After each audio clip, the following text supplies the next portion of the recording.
Selamat berjumpa kembali saudara-saudari yang dikasihi dan mengasihi Tuhan Yesus Kristus. Puji Tuhan untuk hari ini.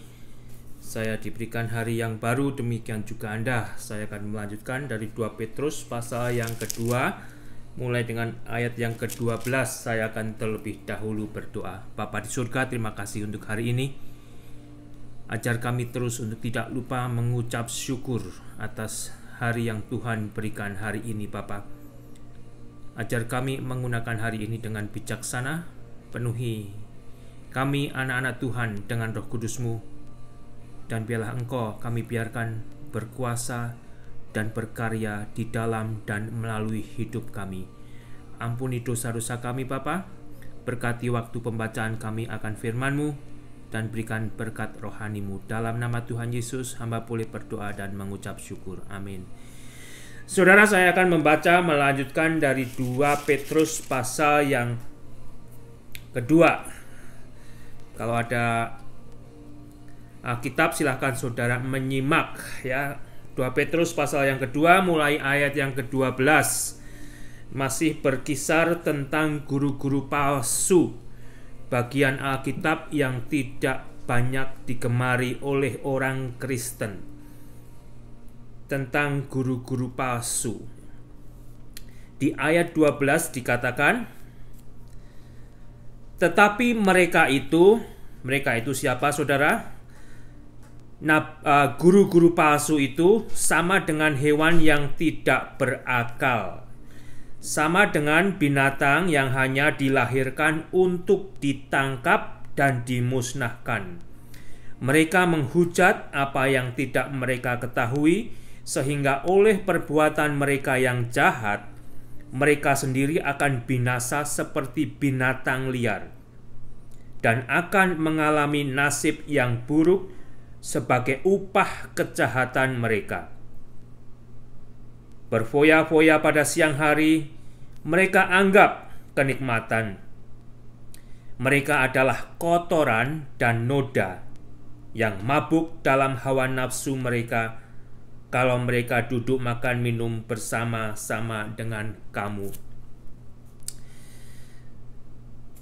Satu isi Alkitab yang sulit diterima oleh sebagian orang Kristen adalah ayat-ayat yang saya baru baca, saudara baru simak.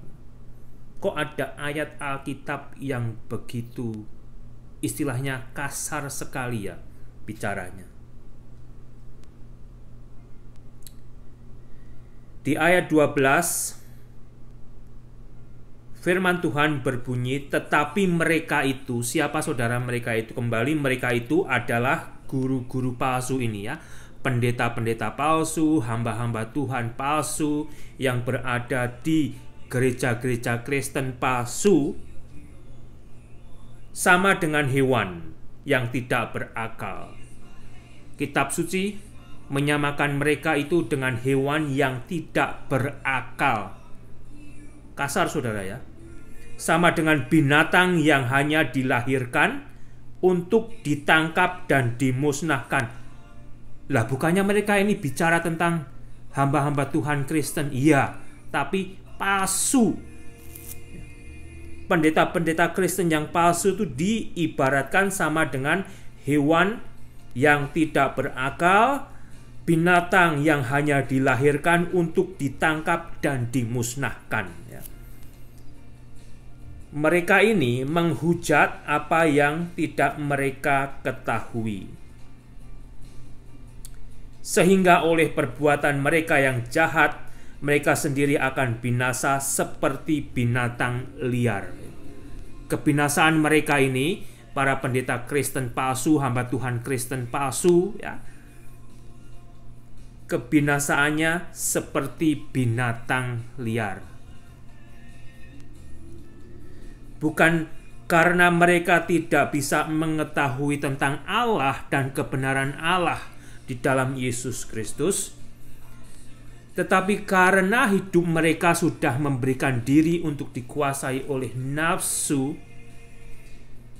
sehingga kebenaran Allah itu juga tidak bisa dimengerti oleh mereka. Karena pikiran dan hamba Tuhan palsu ini sudah dipenuhi dengan kegelapan. Nasibnya, saudara, di ayat 13, nasib pendeta palsu ini, nasib hamba Tuhan palsu ini, ya, bukan berarti mereka tidak berhasil, saudara ya. Guru-guru palsu ini, pendeta-pendeta Kristen palsu, hamba Tuhan palsu ini, kalau menurut Alkitab mereka mengalami keberhasilan, saudara. Ya. Mereka ini mengalami keberhasilan. Mereka ini pandai sekali mendramatisir, ya, untuk membuat satu ibadah itu yang begitu menyentuh. Ya. Bisa membuat menangis, bisa membuat ketawa, bisa membuat wah ya, sehingga para mereka yang hadir berkata amin. Dan ini benar-benar hamba Tuhan yang luar biasa. Tidak pernah berbicara tentang dosa, pertobatan, dan penghakiman. Kata-katanya penuh dengan kemanisan. Dan nasib para pendeta palsu, hamba Tuhan palsu ini, guru-guru Kristen palsu ini, nasibnya apa, saudara? Buruk. Dan akan mengalami nasib yang buruk sebagai upah kejahatan mereka. Di balik penyembahan, pujian, khotbah-khotbah mereka, Alkitab berkata jikalau sebenarnya di dalamnya itu berisi dengan kejahatan. Mereka berfoya-foya pada siang hari, mereka anggap kenikmatan. Apakah berfoya-foya salah bagi orang Kristen, bagi hamba Tuhan Kristen? Ya, tidak salah, saudara. Tetapi yang dikatakan di sini jelas foya-foya yang tidak di dalam kebenaran sebagai orang yang sudah dibenarkan, lebih-lebih sebagai hamba Tuhan, ya. Foya-foya yang diisi oleh hawa nafsu. Dikatakan apa, saudara? Perhatikan, ini perkataannya kasar sekali. Mereka adalah kotoran dan noda yang mabuk dalam hawa nafsu. Mereka adalah kotoran dan noda yang mabuk dalam hawa nafsu mereka kalau duduk makan minum bersama-sama dengan kamu, ya. Para guru-guru palsu ini, hamba Tuhan palsu ini, oleh Alkitab dikatakan mereka itu adalah kotoran dan noda. Luar biasa, saudara ya. Yang mabuk dalam hawa nafsu mereka kalau mereka duduk makan minum bersama-sama dengan kamu. Apakah itu gambar kerakusan, ya? Maunya makanan yang mahal-mahal, terus minumannya juga justru minuman beralkohol yang mahal-mahal yang bikin mereka mabuk. Apakah itu saudara pernah menyaksikan? Mata mereka penuh zina. Perhatikan 14, saudara. Mata para hamba Tuhan palsu ini penuh dengan nafsu jinah. Dan mereka tidak pernah jemu berbuat dosa. Mereka melihat wanita, dan setiap wanita yang dilihatnya sudah dijinahinya di dalam hati pikiran hamba Tuhan palsu ini, saudara. Mereka memikat orang-orang yang lemah. Orang-orang yang lemah. Orang-orang yang kuat secara rohani, orang-orang yang memiliki pengertian Alkitab yang sehat, tidak akan terpikat. Tetapi orang-orang Kristen yang lebih mencari kepuasan daging daripada kepuasan rohani akan mudah terperangkap. Ya. Kalau Anda jadi salah satu orang Kristen yang lebih mencari kepuasan emosi, kepuasan daging, kalau ke gereja, kalau mendengarkan khotbah, Anda adalah salah satu yang akan mudah terperangkap oleh para guru hamba Tuhan palsu ini. Mereka memikat orang-orang lemah, hati mereka telah terlatih dalam keserakahan, ya. Mereka ini lihai, mereka ini pinter, ya, bagaimana memikat orang demi keserakahan para hamba Tuhan palsu ini, ya. Kata-katanya pokoknya maut deh, ya. Kata-katanya itu bisa dipuja, dipuji, diagungkan oleh pendengarnya. Tetapi tujuannya adalah untuk keserakahan para hamba Tuhan palsu ini sendiri. Demi untuk kepuasan nafsu mereka. Mereka akan memiliki satu drama pelayanan yang luar biasa hebatnya. Yang luar biasa menyentuh banyak manusia. Tetapi dikatakan apa saudara? Mereka adalah orang-orang terkutuk. Mereka ini adalah orang-orang terkutuk yang hanya dilihat luar biasa dari luar oleh sebagian orang Kristen yang tidak memiliki dasar kebenaran Alkitab yang kuat, yang cukup. Mereka ini akan dipuja-puja, tetapi oleh Alkitab dikatakan mereka ini adalah orang-orang terkutuk. Terkutuk karena apa? Di atas kita sudah membaca, karena kejahatannya, karena prakteknya. Justru sebenarnya di dalam pelayanan Kristen itu adalah pelayanan kebenaran. Tetapi di dalam bungkus pelayanan kebenaran isinya adalah kejahatan. Adalah kejahatan.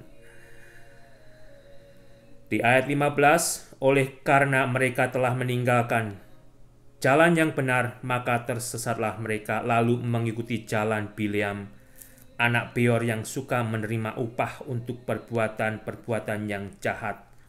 Tetapi Bileam beroleh peringatan keras untuk kejahatannya sebab keledai beban yang bisu berbicara dengan suara manusia dan mencegah kebebalan nabi itu. Di Perjanjian Lama ada nabi Allah yang bernama Bileam. Sebagai nabi Allah dia mempergunakan jabatannya dengan menerima uang untuk kejahatan. Dia dibayar untuk melakukan kejahatan.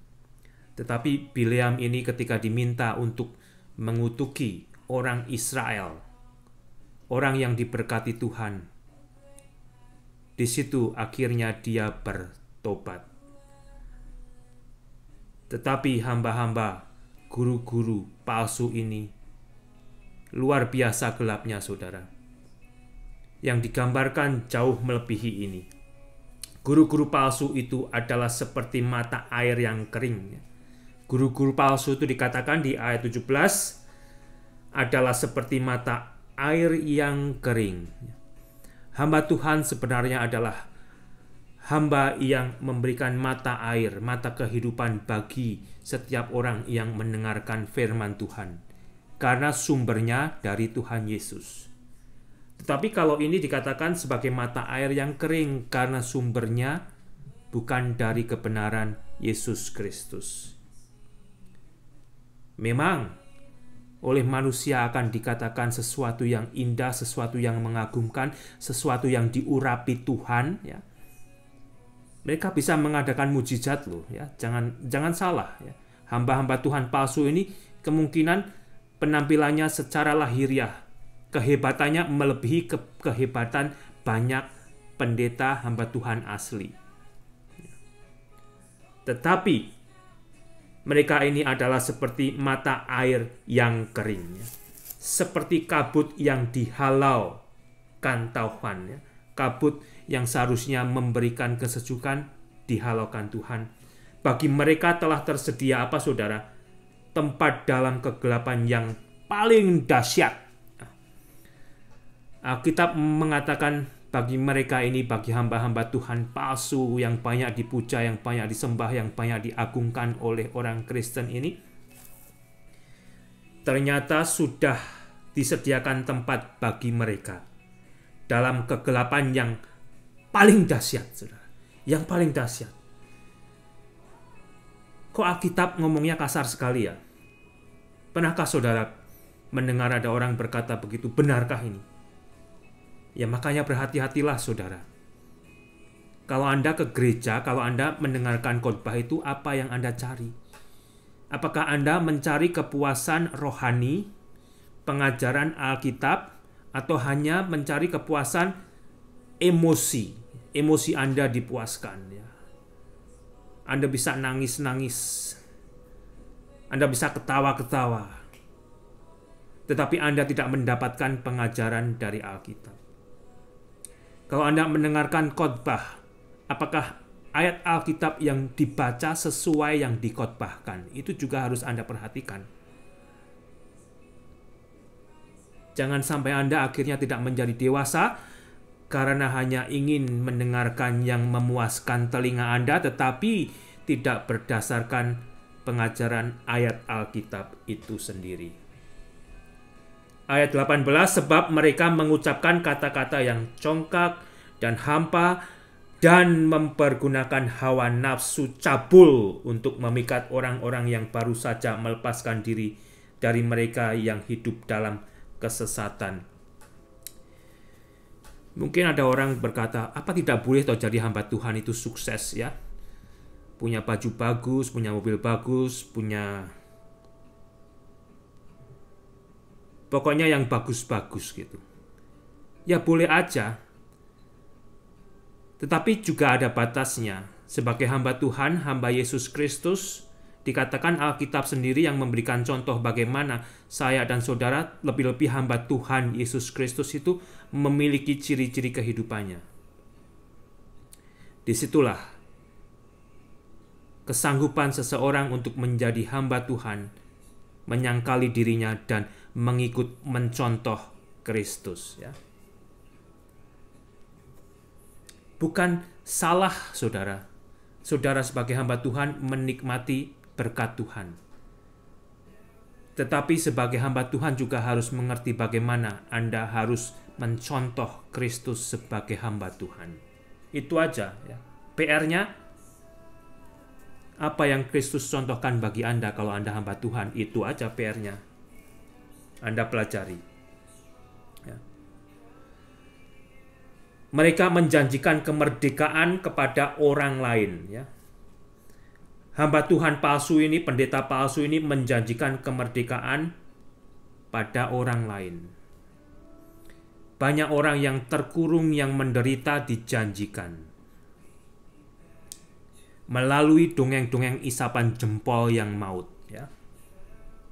Dan mereka itu percaya, termakan oleh dramatisirnya. Termakan. Padahal mereka sendiri adalah hamba-hamba kebinasaan. Hamba-hamba kebinasaan itu bisa berkata-kata lebih indah daripada hamba kebenaran. Jangan salah mengerti, saudara ya. Jangan salah mengerti. Bukan setiap hamba palsu itu lebih jelek, pokoknya lebih kurang dari hamba yang sebenarnya. Kalau hamba-hamba palsu ini, hamba-hamba Tuhan palsu ini lebih jelek, lebih tidak mempunyai reputasi di dalam penampilannya, tidak laku, saudara.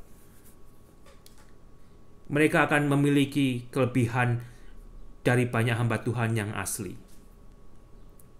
Jadi kalau mereka itu memiliki kelebihan di dalam penampilan, Anda juga harus tes. Ya. Di 1 Yohanes juga dikatakan Anda harus tes setiap roh, setiap pengajaran. Apakah itu benar-benar dari Tuhan?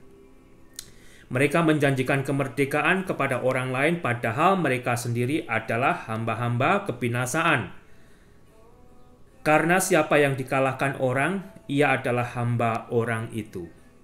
Dan setiap orang yang terpikat oleh ini menjadi hambanya, para hamba Tuhan palsu. Hati-hati saudara ya, jangan Anda menjadi terpikat karena Anda juga akan berakhir di tempat yang sama. Terkadang susah loh. Bagi seseorang yang terjerat ke dalam kepalsuan pelayanan, dia tahu dia mau keluar ya. Tetapi takut karena mungkin ada ancaman, karena mungkin akan kehilangan keuntungan secara materi, sehingga takut saudara. Kalau Anda adalah salah satu orang yang mengerti Anda terjerat di dalam sebuah pelayanan yang palsu, berlarilah sekencang mungkin. Lepaskanlah diri Anda dari jerat yang mematikan. Tidak mudah, saudara, untuk lepas daripada pelayanan palsu yang sukses, karena di situ Anda akan kehilangan benefit kenikmatan duniawi. Susah. Sebab jika mereka oleh pengenalan mereka akan Tuhan dan Juru Selamat kita Yesus Kristus telah melepaskan diri dari kecemaran-kecemaran dunia tetapi terlibat lagi di dalamnya, maka akhirnya keadaan mereka lebih buruk daripada yang semula. Ini cukup sulit, saudara. Seolah-olah dikatakan sudah mengenal kebenaran Yesus, tetapi jadi justru menjadi hamba Tuhan yang berisi kejahatan. Pengetahuan Alkitab, pengertian tentang kebenaran Yesus Kristus bisa dipelajari di sekolah Alkitab, bahkan bisa diraih titelnya sebagai doktor. Tetapi kalau orang itu belum pernah menyerahkan hidupnya, jiwanya, untuk diselamatkan, untuk diserahkan kepada Tuhan Yesus, segala pengertian, segala titel Alkitabnya mungkin tidak akan membawa orang itu kepada keselamatan dan kebenaran. Ya tidak heran gitu, kalau ada hamba Tuhan yang bertitel doktor, ya, pendeta, pastor yang bertitel doktor, akhirnya justru meninggalkan pelayanannya pindah ke agama lain. Karena secara iman pribadinya dia belum pernah menyerahkan secara total untuk menjadi pengikut Yesus, untuk menjadi murid Yesus, untuk melayani Yesus. Perbedaannya sulit sekali, saudara, dan sangat tipis. Tetapi kepastian bagi saya, bagi Anda, kalau saya dan saudara sudah 100% menyerahkan kepada kebenaran Allah di dalam Yesus Kristus, kita tidak perlu khawatir. Karena kita akan merindukan kebenaran firman Tuhan. Kita akan mencari kepuasan rohani. Kepuasan rohani melebihi kepuasan emosi dan jasmani kita, saudara. Dan saudara berada di jalur yang aman.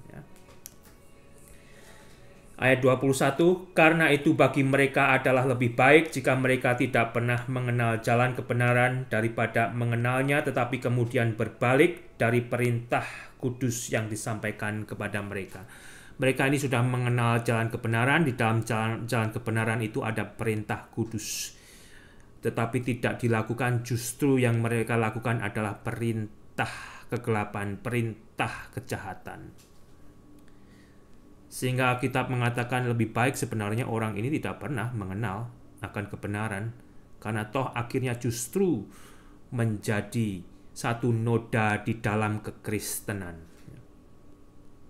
menjadi satu kesaksian yang jelek, menjadi satu kesaksian yang menghujat kekristenan, menghujat nama Tuhan Yesus sendiri yang menjadi pemimpin daripada gereja Kristen. Lebih baik sebetulnya mereka itu tidak mengenal ini semua. Bagi mereka cocok apa yang dikatakan peribahasa yang benar ini.